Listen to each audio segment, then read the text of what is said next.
नमस्कार, आप देख रहे हैं पोलखोल न्यूज़। आइए जानते हैं कोरंडम के मामले को।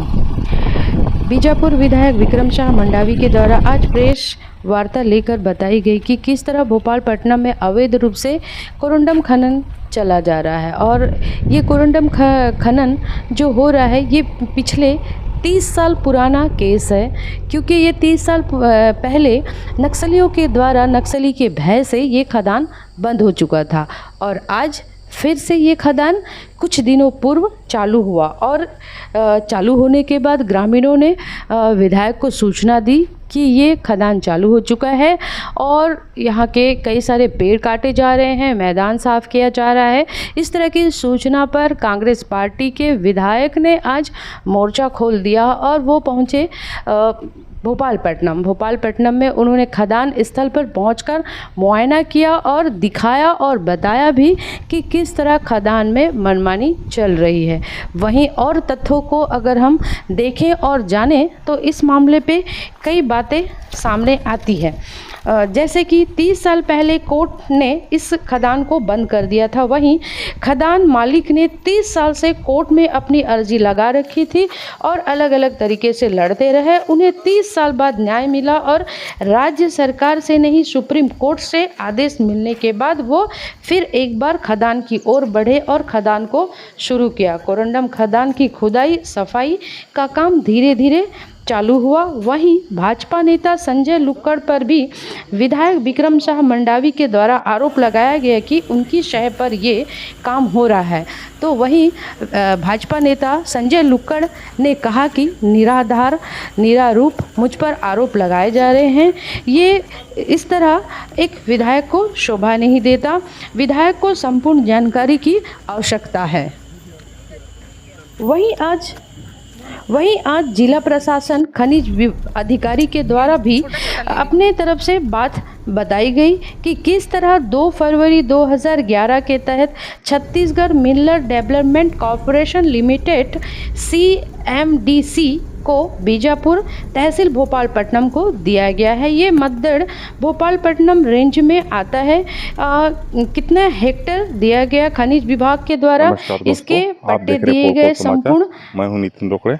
हम आए हैं भोपालपट्टनम के कुत्तूर गांव में, जहां कोरंडम का खदान अवैध रूप से खोदा जा रहा है। आप देख सकते हैं इसको, JCB भी यहाँ लगा हुआ है और आज कांग्रेस टीम की जांच टीम यहाँ पहुंची है मुआयना करने के लिए।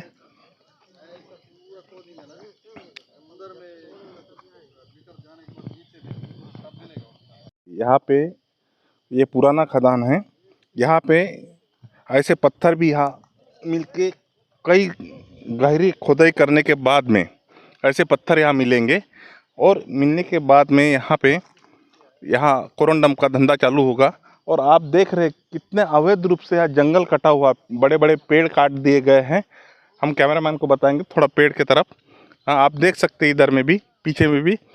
हाँ, यहाँ एक खदान है, एक खदान इधर थोड़ी आगे भी है।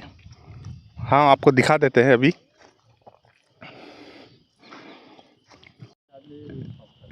इन्फॉर्म किया नहीं, उसका ग्राम सभा प्रस्ताव मिला आपको पंचायत का? ये तो 5वीं अनुसूची 65 कानून वाला क्षेत्र है। सबसे बड़ी चीज़ ये पोर बफर क्षेत्र है। पोर बफर क्षेत्र है ना, मालूम नहीं मालूम है? उस क्षेत्र में बिना ऐसे हो सकता है। अभी तेंदुपत्ता तोड़ने के लिए एक आदमी को यहाँ घुसने नहीं दिया जा रहा है, बिना फॉर्मेलिटी की सोची है। तो इतना बड़ा खदान अगर कर रहे हो, पोर बफर से आप अनुमति लिए नहीं लिए? इन्फॉर्म करना में अलग है, सूचना देना होता है। अनुमति लेना और उसमें दोनों अंतर है ना। इन्फॉर्मेशन देना अलग है, मैं जा रहा हूँ देना वो अलग चीज़ है, लेकिन सूचना देना अलग है। इसमें दोनों में अंतर है। क्या आपके पास पेपर अभी?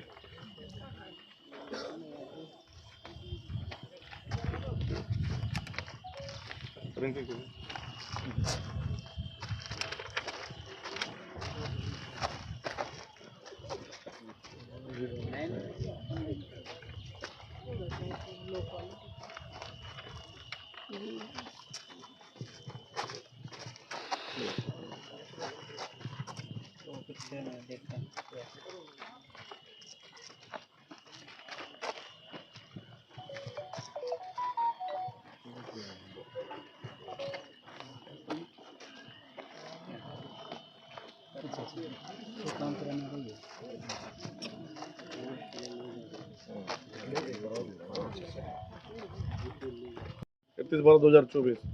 तो यहाँ तो पंचायत का लिखा ही नहीं है, पंचायत का नहीं लिखा है, वन विभाग वाला वो नहीं लिखा है, दिखाइए वन विभाग वाला दिखाइए,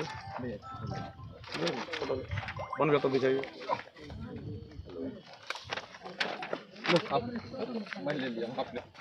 अरे रे हवा में जा रहा पत्थर मन रखो वैसे कोरंडम रखो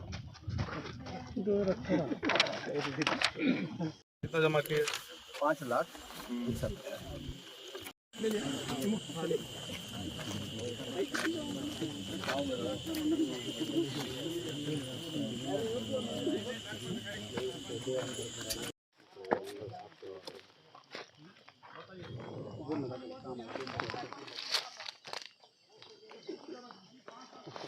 पिछले कुछ दिनों से लगातार भोपालपट्टनम ब्लॉक के ग्राम कुचनूर जो टोरंडम खदान जहाँ पर स्थित है, हम खड़े हैं, वहाँ पर कुछ लोगों के द्वारा टोरंडम खदान का काम किया जा रहा था। इसकी सूचना मुझे स्थानीय जनप्रतिनिधि और ग्रामीणों ने दिया। उसके बाद आज हमारे सभी जनप्रतिनिधि कांग्रेस पार्टी के साथियों के साथ हम यहाँ पर पहुँचे हैं और प्रथम दृष्टया आज यहाँ पर देखे कि जो वर्षों से बंद पड़ी टोरंडम खदान को गुपचुप तरीके से फिर से चालू करने का प्रयास कुछ लोगों के द्वारा किया जा रहा है।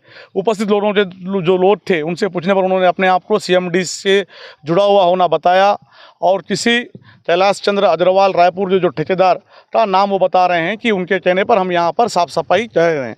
तो हमारा आज कुछ लोग पेपर भी उन्होंने दिखाया, लेकिन जब इसी मामले को लेकर आज मैं यहीं से वन विभाग के अधिकारी और स्थानीय जो खनिज विभाग के अधिकारियों से भी मैंने बात किया, उनका इसमें स्पष्ट तौर पर कहना था कि हमारी जानकारी में कुछ नहीं है।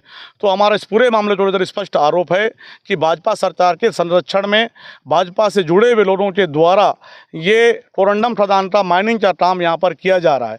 और जब से लगातार भाजपा सरकार बनी है तब से बस्तर में किस तरीके से यहाँ के जो प्राकृतिक संसाधन है उनको कैसे लूटा जाए, उनको कैसे हड़पा जाए, उस दिशा में लगातार वे काम कर रहे हैं। कुछ दिन पूर्व बैलाडीला जो पहाड़ उसको भी लीज में देने का काम 2 उद्योगपतियों को लीज में देने का काम भाजपा की सरकार ने किया। आज फिर बीजापुर जिले में टोरंडम जैसे बेशकीमती जो हीरा है उसको यहाँ पर गुपचुप तरीके से कुछ लोगों को देने का काम कर रही है। जबकि इस पूरे मामले में स्थानीय पंचायत के जो जनप्रतिनिधि उन्होंने कहा कि हमने पंचायत से प्रस्ताव नहीं दिया है, ये टोर बफर जोन में आता है और आपका जो ये फॉरेस्ट से क्लियरेंस अनुमति नहीं मिलना, खनिज विभाग की जानकारी में नहीं होना, स्थानीय प्रशासन की जानकारी में नहीं होना, और ये सब बहुत सारे बातें स्पष्ट तौर पर दर्शाता है कि कहीं ना कहीं ये गोल तरीके से गुपचुप काम करने के तरीके से ये पिछले दरवाजे से किस तरह टोरंडम को लूटने का काम कुछ लोगों के द्वारा किया जा रहा है, जिनका संबंध भारतीय जनता पार्टी से जुड़े होने का संकेत हमें मिल रहा है। आज हम सभी लोग यहाँ पर एकत्र जमा हुए हैं और यहाँ का मोर्टार निरीक्षण किए हैं। इसके बाद जाके स्थानीय कलेक्टर से भी और हमारे ऊपर जो बड़े अधिकारी हैं खनिज विभाग उनसे भी बात किया जाएगा, इसका पूरा विरोध किया जाएगा और किसी भी तरीके से ये काम बंद हो, ये मांग हमारी है। और इस पूरे प्रकरण में जो लोगों की भी भूमिका संलिप्तता है, जो नियम से हटकर ताट में रखकर काम कर रहे थे, उन लोगों के ऊपर भी कड़ी से कड़ी कार्रवाई हो, ये हमारी मांग है। और एक और भाजपा सरकार के राज्य में आज सुशासन के राज्य में एक गरीब इस टोर बफर एरिया में रहने वाला व्यक्ति जो तेंदुपत्ता जैसे जो जीविका का मुख्य स्रोत आय है वो तेंदुपत्ता नहीं तोड़ पा रहा है, उनके लिए 20 टन नियम बताया जा रहा है। लेकिन वहीं दूसरी ओर इस माइनिंग जैसे क्षेत्र में टोरंडम जैसे बेशकीमती हीरा को निकालने के लिए बिना नियमों को ताट में रखकर उन्हें यहाँ पर सारी सुविधा देने का काम ये भाजपा की सरकार कर रही है। इसमें स्पष्ट अंतर है कि भाजपा सरकार गरीबों के लिए क्या सोचती है, यहाँ के आदिवासियों के लिए क्या सोचती है और यहाँ के जो उद्योगपति है उनके लिए क्या सोचती है। आप हम सबके सामने हैं। आने वाला समय इस मुद्दे को जनता के बीच में जाएंगे और हम बड़ा आंदोलन के माध्यम से इसको विरोध प्रदर्शन करेंगे। कोर एरिया में बिना परमिशन के जो पेड़ों की अवैध कटाई है, इस पर क्या कहेंगे? बिल्कुल, कोर एरिया में जो पेड़ काटा गया था वो कहीं ना कहीं फॉरेस्ट के, ये अभी सीएमडीसी अधिकारी जो बता रहे हैं कि फॉरेस्ट के द्वारा काटा गया है, लेकिन जो नियम में जो ये होता है अगर कहीं पेड़ काटा गया है तो उससे पेड़ के बदले पेड़ लगाया जाता है। लेकिन ऐसा कोई भी जानकारी यहाँ पर अभी तो स्पष्ट तौर पर सीएमडी नहीं बता पा रहा है। पेड़ कब काटा गया, किसके द्वारा काटा गया, उसके बदले कहाँ पेड़ लगाया गया, कोई भी यहाँ बात स्पष्ट तौर पर सामने दिख नहीं रहा है। इनसे लगातार ये खबरें आ रही थी कि पुछनूर टोरंडम खदान में कुछ लोगों के द्वारा अवैध उत्खनन किया जा रहा है। आज हम सभी लोग टोरंडम खदान पुछनूर पहुंचे थे और वहां पर देखे कुछ लोगों के द्वारा, जो रायपुर से भी हैं, कुछ बाहर से भी हैं, के द्वारा जेसीबी मशीन लगाकर टोरंडम जैसे बेशकीमती चीज़ों को अवैध उत्खनन किया जा रहा है और उनके पास कोई विधिवत तौर पर से जो कागजात होना चाहिए वो नहीं है, ना ही कोई नियम प्रक्रिया को पूरा करते हुए उनके द्वारा वहाँ पर काम किया जा रहा है। तो आज हम पुलिस थाना में पहुंचकर यहाँ पर जो वहाँ अवैध उत्खनन कर रहे हैं उन लोगों के ऊपर कार्रवाई करने की मांग आज के लिए कार्रवाई करने की मांग को लेकर आज पुलिस थाना भ्रमण में भोपालपट्टनम में आवेदन दिए हैं और मांग किए हैं कि जल्द से जल्द उनके ऊपर कार्रवाई हो। जब कार्रवाई नहीं होता तो आने वाले समय हम लोग यहाँ पर और उग्र आंदोलन करेंगे। आवेदन में कोरंडम खदान यहाँ पे है, वो 20-25 साल से बंद थी। तो आवेदन इस आशय का आया है कि इसमें पुनः अवैध लोगों द्वारा खुदाई किया जा रहा है। तो अभी माननीय विधायक जी आए थे, उन्होंने आवेदन दिया है अपने साथियों के साथ और उनके साथ में जो भी आए थे, तो अभी अपने संज्ञान में ले लिया है और वरिष्ठ अधिकारियों को अवगत कराकर मैं इसमें उचित कार्रवाई करूँगा। अपने द्वारा तत्काल कार्रवाई की जाएगी और जो भी व्यक्ति इसमें अवैध रूप से होंगे उनके खिलाफ उचित कानूनी कार्रवाई की जाएगी।